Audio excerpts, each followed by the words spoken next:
La plateforme Mettre fin au mariage des enfants, qui a vu le jour en mars 2017, est un cadre de mutualisation et de coordination regroupant plus de 60 organisations nationales, internationales, coopération bilatérale et multilatérale, les agences des Nations Unies, ainsi que certains départements ministériels tels que le vôtre. Engagés pour accélérer l'éradication du mariage des enfants au Niger et la promotion des droits des jeunes filles. Elle a un leadership tournant avec des colis assurant la coordination, le secrétariat et le suivi de la mise en œuvre du plan d'action. Permettez-moi de saluer ici les efforts et les sacrifices fournis par chaque membre de la plateforme pour la réussite de ce pré-sommet des jeunes filles. L'objectif de ce pré-sommet est donc de préparer les jeunes pour une participation de qualité au 3e sommet des filles africaines et de rédiger les points forts pour le plaidoyer. Aussi, à l'issue du pré-sommet, nous attendons que les organisations des jeunes soient outillées pour participer activement au panel et aux réflexions, ainsi qu'à la formulation des recommandations pour la lutte contre les pratiques néfastes, y compris le mariage d'enfants. Mesdames et messieurs, je ne terminerai pas mes propos sans remercier, au nom du gouvernement du Niger, la Commission de l'Union africaine et tous les partenaires techniques et financiers pour leur mobilisation et les importants appuis à l'organisation du projet du présent pré-sommet.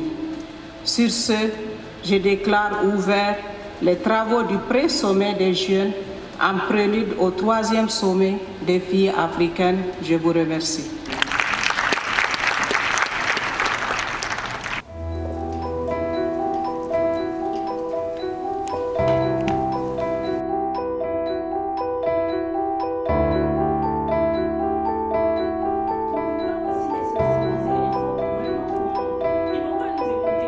Je voudrais remercier chacun et chacune de vous pour votre temps et encore une fois remercier les membres de la plateforme et de Joining Forces. En témoigne leur contribution à la tenue de ce 3e sommet des filles pour leur détermination pour la protection des enfants et le bien-être des plus vulnérables. Je vous remercie. Comment les filles peuvent-elles se protéger du mariage des enfants? Et quel est votre message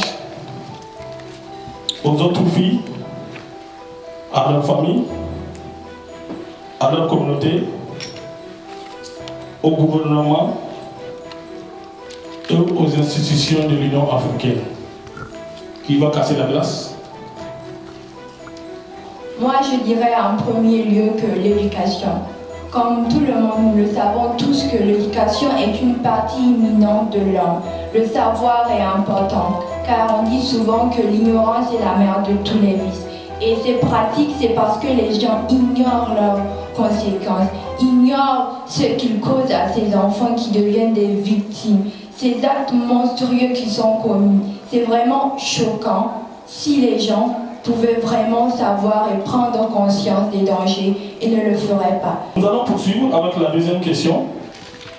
Pourquoi les filles tombent-elles enceintes et comment peut-on les aider? J'aimerais dire à cause de la raison que les filles tombent enceintes à cause de la pauvreté. Si la famille de la fille est pauvre, la fille va dire peut-être que ses amis sont peut-être leurs pères ou bien leurs mères sont riches et elle peut avoir tout ce que leurs amis ont, n'est-ce pas? Alors, les filles vont se vendre à des hommes à cause de la pauvreté. On procède à la suture, on coupe ça et on laisse juste un petit orifice par lequel doivent s'évacuer les urines. Imaginez une fillette de 7-12 ans qui subit ce traumatisme en étant conscient, éveillé, c'est difficile. J'avais 7 ans. Que pouvez-vous dire aux familles et communautés qui pratiquent les mutilations génitales féminines sur leurs filles? Racontez-nous une histoire dont vous avez été témoin ou que vous avez entendu au sujet des mutilations génitales féminines. Donc il faut sensibiliser les communautés, il faut sensibiliser les parents. Pour vraiment, c'est une question d'éducation. C'est une question d'éducation. Quelqu'un qui n'est pas éduqué, qui n'est pas sensibilisé, ne peut même pas faire la différence entre le bien et le mal. Donc c'est une question de sensibilisation. Il faut sensibiliser les parents, surtout les parents, parce que c'est eux qui donnent leurs enfants à être excisés. Merci. Donc il faudrait vraiment changer les lois et aussi les appliquer.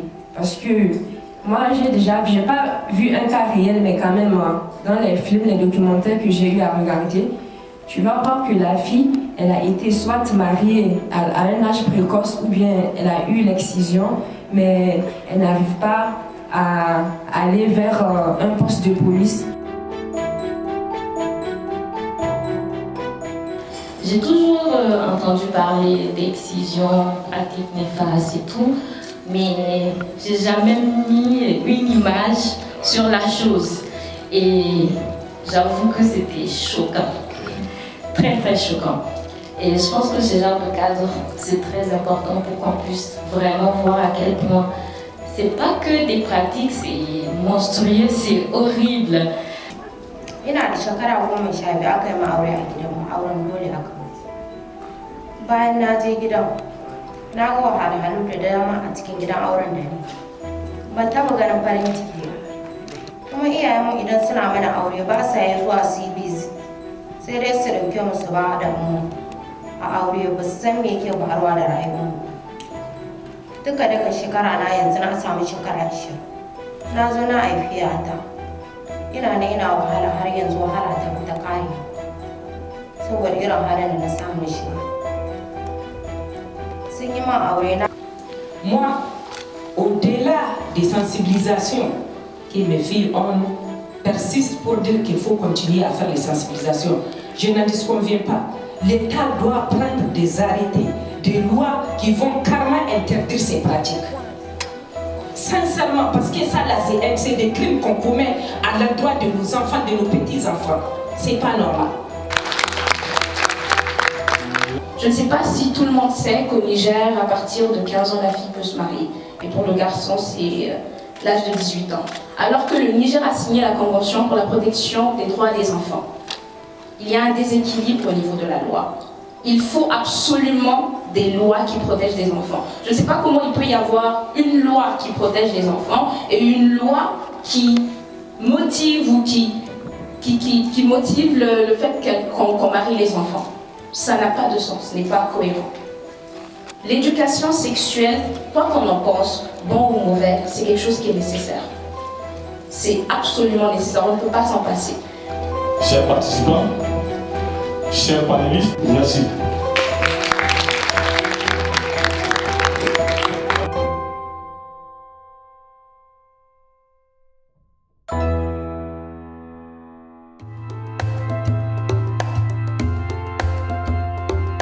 On est d'accord que la COVID-19 a eu et continue d'avoir un impact terrible sur le monde, mais aussi sur le Niger en particulier. Les recettes fiscales qui sont en baisse, les déficits budgétaires, on observe une dégradation des services sociaux de base, une augmentation en flèche du chômage même dans le secteur informel. Et comme le soulignait Dr Lal dans une interview, la pauvreté au Niger elle est beaucoup plus rurale et féminine. Avec les couvre-feux, le confinement, la fermeture des écoles et des frontières, l'interruption de certaines activités journalistes de revenus, de l'économie circulaire, l'impact s'est ressenti sur l'éducation, sur la santé, sur la protection, sur l'économie, sur le bien-être social, personnel et communautaire de ces jeunes filles et de ces jeunes femmes. Et comme la femme nigérienne est un pilier fondamental du développement de ce pays, aujourd'hui, nous allons décider ensemble de comment est-ce que l'impact s'est érigé dans cette couche sociale, mais en plus, quelle est la réponse que nous allons apporter pour que nous puissions remonter la pente. Cette session va se dérouler sur deux parties. La première partie, nous allons parler des impacts réels, selon le point de vue de chacun ici, chacune de nos panélistes, mais aussi des jeunes qui sont en face de moi. Et ensuite, on parlera de comment est-ce qu'on peut arriver à avoir une réponse intégrée face à ces impacts néfastes. Quand la pandémie est arrivée, les pays, les États se sont mis ensemble pour trouver un mécanisme de réponse rapide. Je pense que c'est le terme qu'on utilise dans l'humanitaire. Ils ont budgétisé, ils ont alloué un budget spécial pour vite trouver des solutions, vite trouver un vaccin. Mais rien n'a été fait du côté des violations de droits qui se fait. Des centaines de millions de petites filles ont été violées, ont été abusées. Des centaines de femmes continuent d'être frappées, violentées dans leur foyer et ailleurs.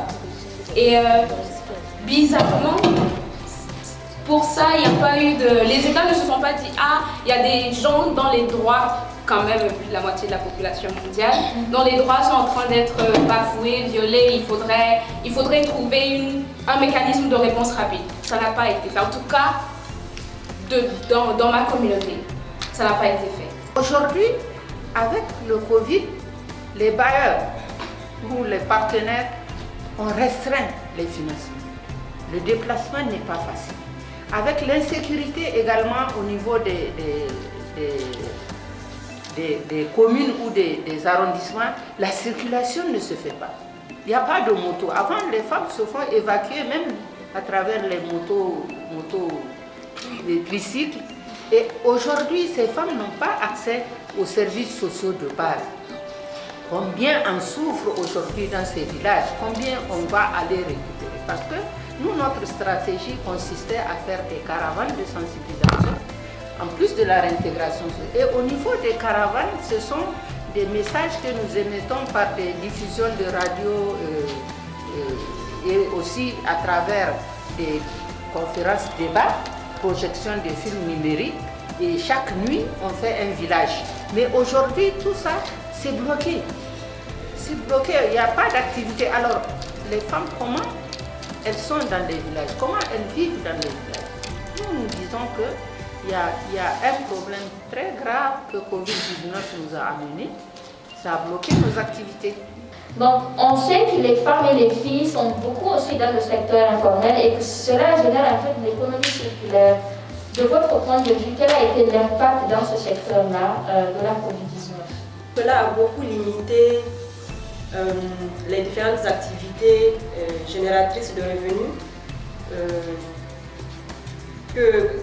qu'exerçaient les femmes, les jeunes femmes.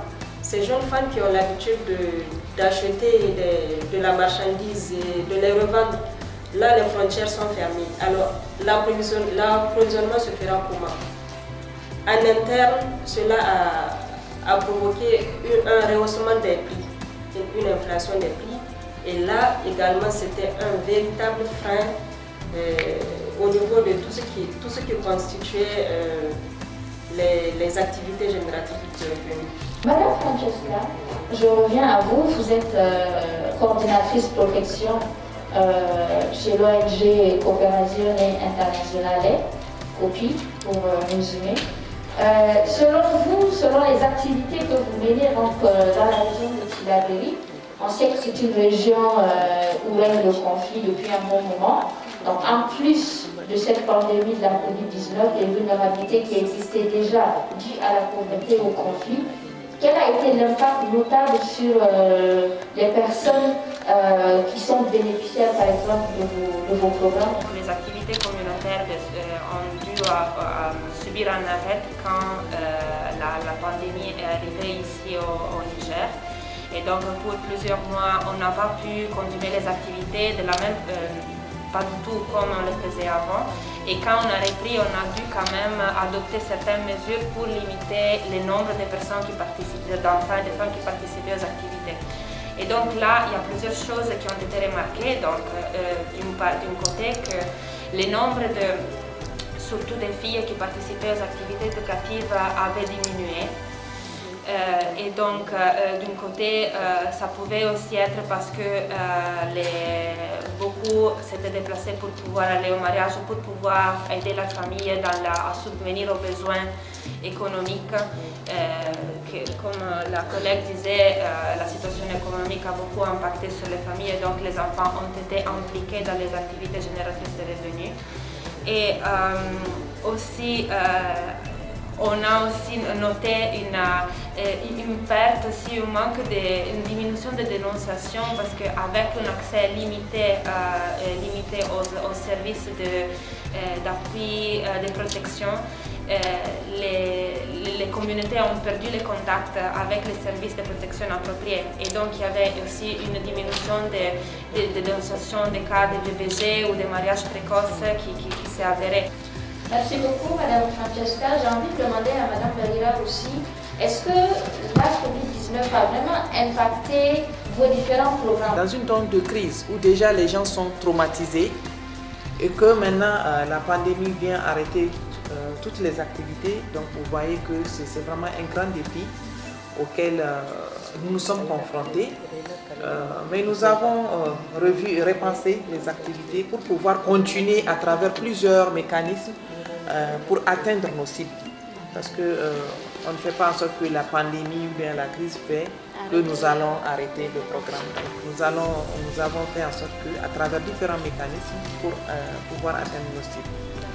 Merci. Je voudrais demander aux filles et aux femmes qui sont dans la salle s'il y en a qui veulent partager avec nous l'impact que la COVID-19 a eu sur elles-mêmes. Pendant la COVID, au service, tous les agents, en tout cas, il y a eu un arrêté qui a interdit à tous les agents de se rendre au ministère, sauf la ministre et le secrétaire général, les directeurs centraux. Donc tous nos amis ne partaient pas au service pendant presque 2 mois. Donc on était seuls à aller au service et on avait même arrêté et bloqué les ascenseurs. Et quand on partait au service, on se sentait vraiment seul. On n'avait pas nos amis avec qui on avait l'habitude de poser toute la journée, de discuter, même par rapport au service. Et donc ça vraiment c'est quelque chose qui m'a beaucoup marqué. Et je vous remercie vraiment pour la qualité de l'exposé sur la COVID. Merci beaucoup. Merci.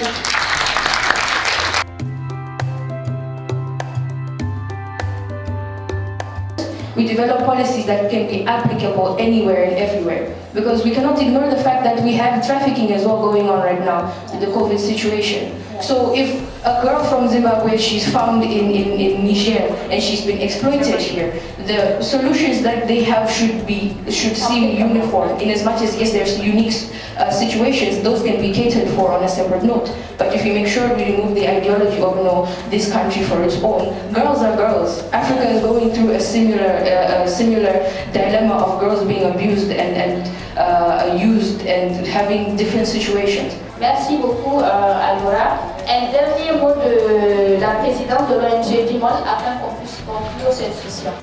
En tant que défenseur des droits de l'homme, vous devrez être aussi des exemples.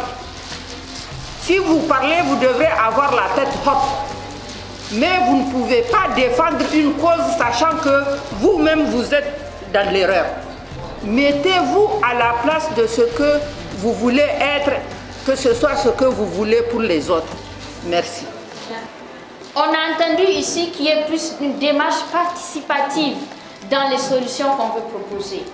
On a écouté qu'il y ait le fait qu'il y ait plus de fluidité dans le passage d'informations, notamment pour la protection de ces jeunes filles et de ces femmes victimes de violences dans les milieux ruraux. Nous avons entendu un plaidoyer de plus de financement pour l'éducation, mais aussi pour la santé mentale, mais également pour qu'il y ait en tout cas des solutions à cette détresse-là que vivent ces jeunes filles et ces femmes qui sont délaissées, comme la femme de Pays-Bas dont on a parlé tout à l'heure. Nous avons parlé aussi des solutions qui doivent amener des jeunes en réseau, à travailler plus en réseau plutôt que de façon individuelle. Qu'il y ait plus de fonds pour la scolarisation de la jeune fille, mais aussi et surtout le maintien de ces jeunes filles-là à l'école. Nous avons parlé beaucoup plus aussi de solutions qui impliquent les parents, mais aussi notre sœur Jamila ici a parlé aussi de solutions qui incluent les enfants eux-mêmes. Parce que pour la citer, quand vous faites quelque chose pour moi et que je ne suis pas dedans, c'est que vous faites cette chose-là contre moi.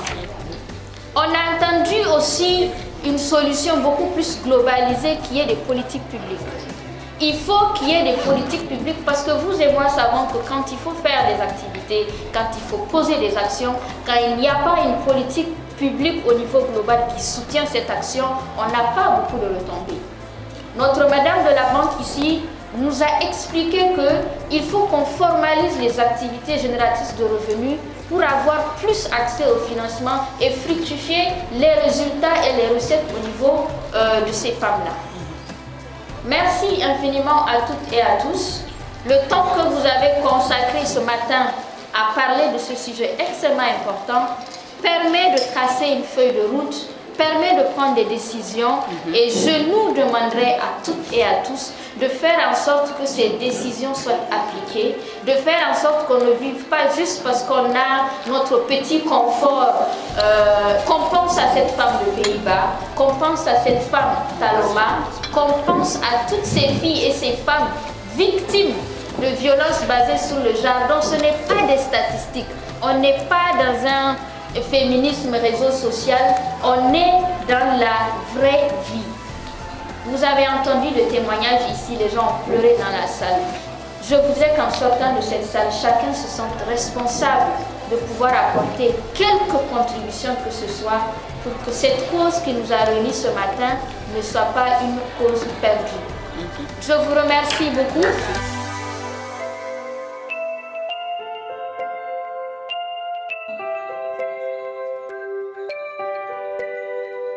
Même s'il est coutume chez nous, quand un grand-père, toi tu n'as pas, en tant que petit, tu n'as pas ce droit. Peut-être une dernière intervention avant qu'on donne la parole à l'assistant qui te contribue. À la suite, on va développer des messages. On aura un document d'appel à l'action qui sera adressé à la suite du sommet pour que vraiment les filles, votre voix puisse arriver là où ça doit arriver auprès des décideurs, de ceux-là qui ont la possibilité de faire des changements. Donc n'hésitez pas à proposer des solutions concrètes.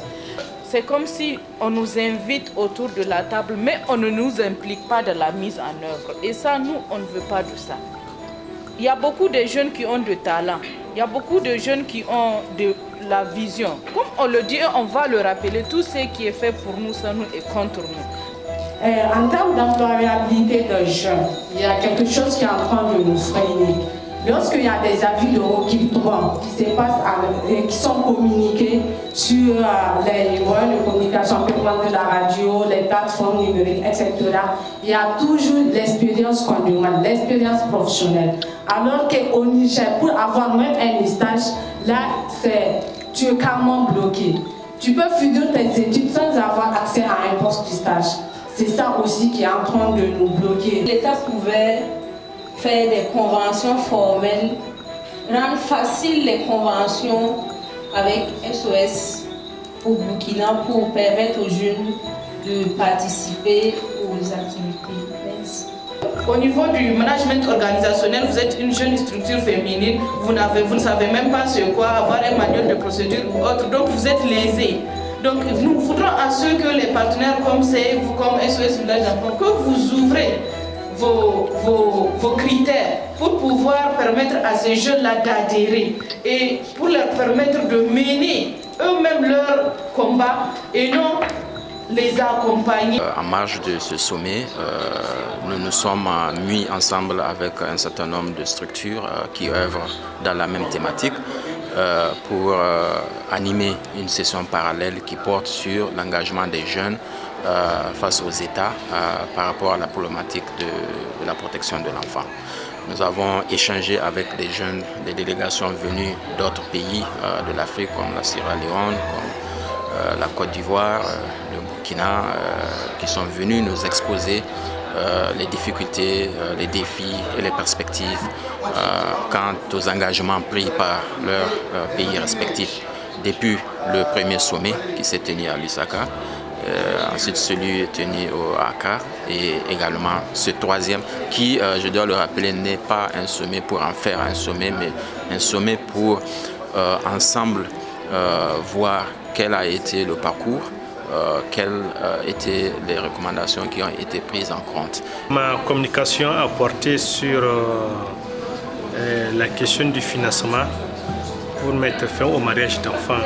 Et à cette occasion, j'ai d'abord présenté les principales actions menées par la CONIT pour influencer le processus d'élaboration du budget afin que l'État puisse consacrer des ressources conséquentes dans les secteurs sociaux de base, y compris les efforts visant à mettre fin au mariage d'enfants. Et parmi ces actions, j'ai présenté par exemple le suivi général des droits de l'enfant qui est effectué par la CONIT chaque année. Il y a également l'analyse budgétaire qui permet de prendre le projet de loi des finances, l'examiner, le décortiquer pour voir les orientations budgétaires qui sont proposées par le gouvernement et qui sont soumises au niveau de l'Assemblée. Et suite à cet exercice, nous faisons des actions médiatiques pour interpeller les députés nationaux afin de revoir les propositions budgétaires de l'État et de faire en sorte qu'il y ait plus de ressources dans les secteurs sociaux de base, qu'il y ait des ressources qui vont spécifiquement dans la lutte contre le mariage d'enfants. Il est dès lors important pour nous, organisations qui luttons pour le bien-être des enfants, pour la protection des enfants, pour le bien-être des filles, de pouvoir nous mobiliser pour appuyer les efforts de l'Union africaine, les efforts du gouvernement, obtenir une plateforme de plaidoyer et remettre la question de la fille au centre des débats. On n'est pas venu parler de la fille, on n'est pas venu parler pour les filles, on est venu leur donner la parole. Ce type d'activités, ces conférences, ces sommets réveillent encore plus et attirent l'attention aux États que les gens connaissent ce qui se passe et les filles elles-mêmes demandent des comptes. Maintenant, il faut agir. De plus en plus, ça devient désespéré que les États agissent et les États sont en train de se rendre compte de ça.